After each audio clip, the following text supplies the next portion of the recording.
Amazima gali nti Uganda abandaba olwaleero sirina kyentidde era sipiika nkuddiramu ebigambo bino tolina kyogenda kunkola.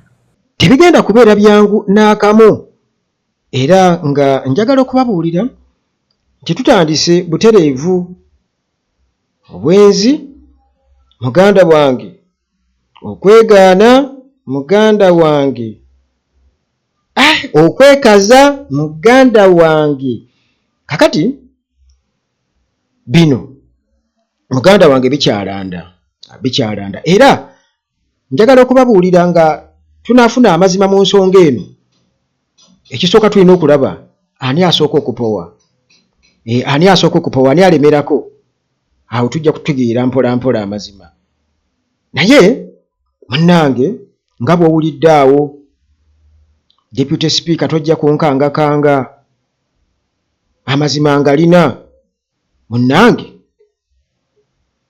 mwana muwala nabadde nakuwaddeko dda katambi mu mboozi eyajjo naye nabadde mpapa ate emboozi yabadde mpanvu nnyo kaakati leero twagala okumanya kiki ekiri wano kaakati nno nze nga Uganda at large anyway nga sinaba kubeera nga mbaako kyenjogera kasooke nkuwe wajje byatandikidde mwana muwala ono kiki yayogedde Deputy Speaker ekyamunyiizizza baddiyale nemereddwa era I am here to tell it nasuze ensaba naye nemereddwa the word that entered my ear accidentally it was not meant to be heard by my ear. Dearly, Shira Gashumba has decided to be part of a beautiful family of Deputy Speaker. Deputy Speaker Mwami Tayewa Tomasi ne Shira Gashumba. They are doing it like this every day and night without condom.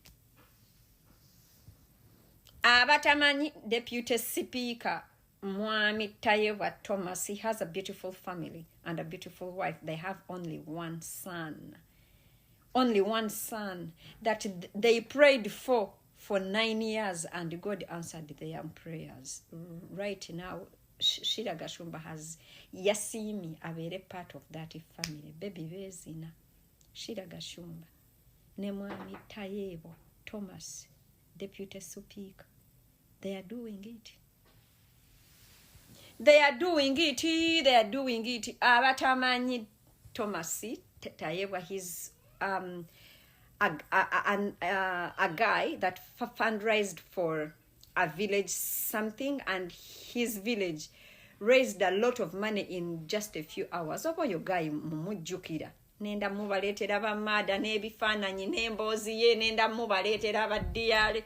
Hey, all right, nga bw'owulidde awo Deputy Speaker ne Shira Gashumba, they are doing it. But this mind doing it katambula bwe kati, sign ya doing it. Hey, they are doing it. Kakati munnange, as they are doing it, Deputy Speaker n'alabula mwana muwala oyo singa acid. Era okulabula kwabadde kw'amaanyi era still nga sinaba kukubuulira nsonga lwaki nalibadde nsooka nenkuwa Deputy Speaker ng'alabula mwana muwala oyo. By the way, waliwo omuntu yabadde aŋŋamba nti this is a very old recording for the internet. Tikugamba engeri gye neerikodingamu mbu kugamba nti oba kyategeeza nti style nkadde nnyo naye ekikulu kya byonna nze si kwerekodinga ekyo mukimanyi ebbanga lyonna mbadde ngamba amaloboozi naye okusinziira ku bizibu bye twagwako wano omwaka 2024 kumpi twamalako omwaka mulamba nga tusurvivinga busurvivinzi okubeezaawo mukutu guno. Kale kugamba mateeka ga YouTube era okusobola okuzzaayo ebintu mu nnomo baamalako ŋŋamba nti sooka bwe recordingeyo okwo ng'okola tulabe era ne recordinga nga nkola n'enkabawa. Kale kwegamba baagala nga bw'oba okozesa naddala obutambi bw'abantu abalala nga tebulina copyright okulaga nti content owo olina katugeze okwerecordinga nga bwe neerecordinga wano newankubadde nga nze sikikola nti nzije ondabe nga neerikodinze mu ngeri y'amasape just era ndikodinga kyekyo kye nsobola okukola. Nsobola okuteekawo ettaala naye oba bwe kiriba kyetaagisiza mu maaso eyo ndigiteekawo. Ebyo tubali tukyamenye ku bukyami ku lw'omuntu omu yabadde aŋŋamba nti kwegamba ayagala neerikodingi ndowooza ndabe nga neesiize ekizigo bulungi. Muganda wange ng'akawala takamasaamasa.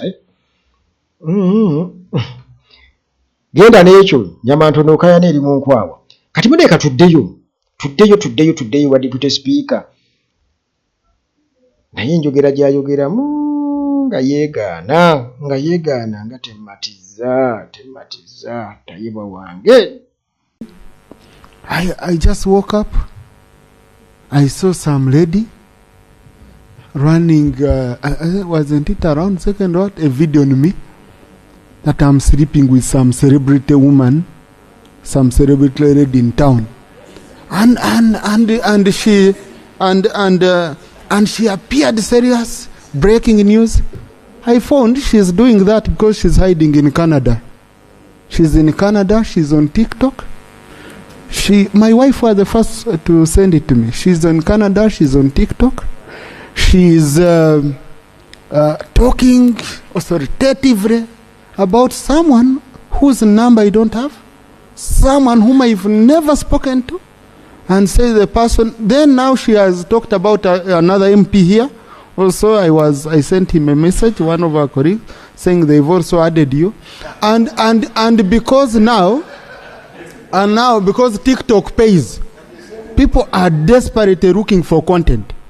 So they just go, someone called, is it Senga Acid? You first hear, Acid. She's a Mchiga from, she abuses, she attacks people in Uganda, but she's a Mchiga from here, Kabari. Lubali w'omulamu takola ki tasamirirwa. Oyo Deputy Speaker nga breaking amawulire mu Parliament kwegamba kirime galime tugwako nga kikanga bw'oba oli awo. Naga kankitwale mu Parliament nkyogereko. Naye waliwo omuntu omu yatugamba nti Gen Museveni bw'ananaagira bw'abeera alimba tayi bw'abadde nga ananaagiramu awo. Anyway, nze nga Uganda at large katugeze nti kituufu tekineewuunyisa nti Speaker ne Sheila Gashumba they are doing agambye atya like this. Ate kineewuunyisa nze ekyo. Era kwegamba sina musango by the way okulya, kubanga enjogera ennaku zino walya tewalya, kale kwegamba si musango naye ansa nze wensanga obuzibu, ekizibu kya byonna kwegaana nga walya. Tulinaawo kwegamba buyinza kulingiriza private life yo, naye ate era naawe tosobola kutugaana kujoogerako bwe tuba tukikoze eki nga tosobodde kugiprotectingira ddala bibe nga byakyama nnyo. Kakati kitegeeza nti awo gaba gafuuse mawulire okukyogerako abantu bajja kukyogerako era bwe gaba amawulire gaba gakoze eki gazizi. Kati obutuufu bwagwo nze sikifaako nnyo oba bituufu oba si bituufu, kubanga after all taata wa Sheila Gashumba akiinako obuzibu olowooza, kubanga muwala we yaparidinga sumbi n'agiteeka ku mutimbagano. Abasajja ne bagiraba. Waliwo omuntu omu yaŋŋamba omwana nga alina sumbi ennene. By the way omuntu yakiŋŋamba nga ebifaananyi abira ne ku ssimu ye n'abindagogera omwana ono. Kitegeeza omwana yali yeemaketinze. Mu kwemaketinga era ze Range Rover ze tulaba zaavuga. Kale kugamba nti nze ekyo sikirinaako buzibu, naye ekizibu kwegaana. Nze yawe ensanga obuzibu kwegaana. Kubanga oba olinyirira eddembe lyaffe eri okumanya amazima bw'otandika okwegaana. Sina bukakafu nti oba nkugambye nti oba yali oba teyalya.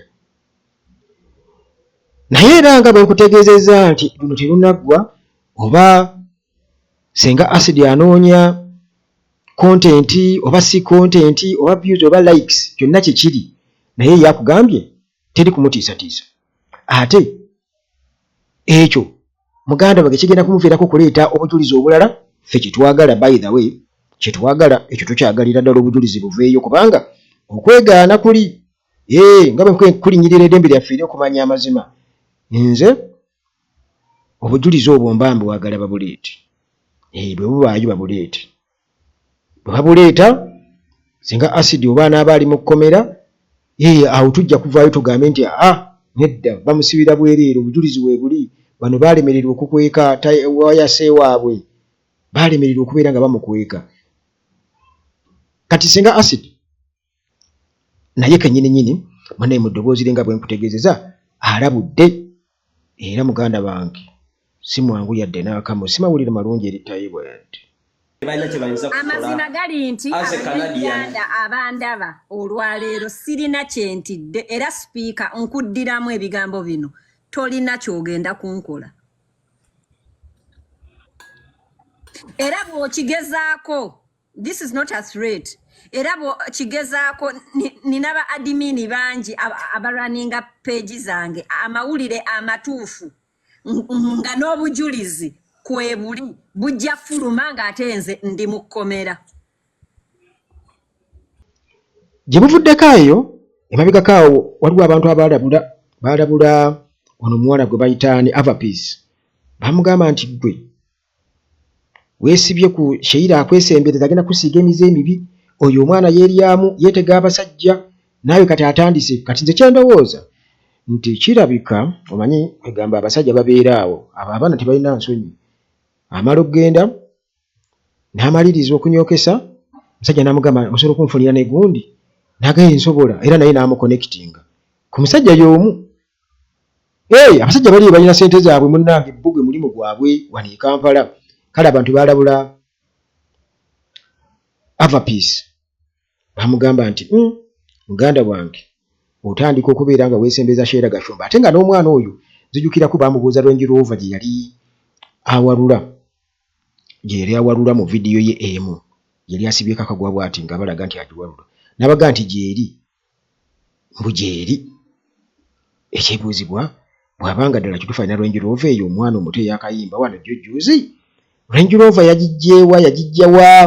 yagijjawa naye nga bwe nkugambye nti nze ekizibu kye nnina mu byonna si nti oba tayebwa yali oba teyalya oba yalya naye ekikulu kya byonna kwegaana bwe kiba nga kituufu yali aveeyo ng'omusajja ge nti nalya so what nalya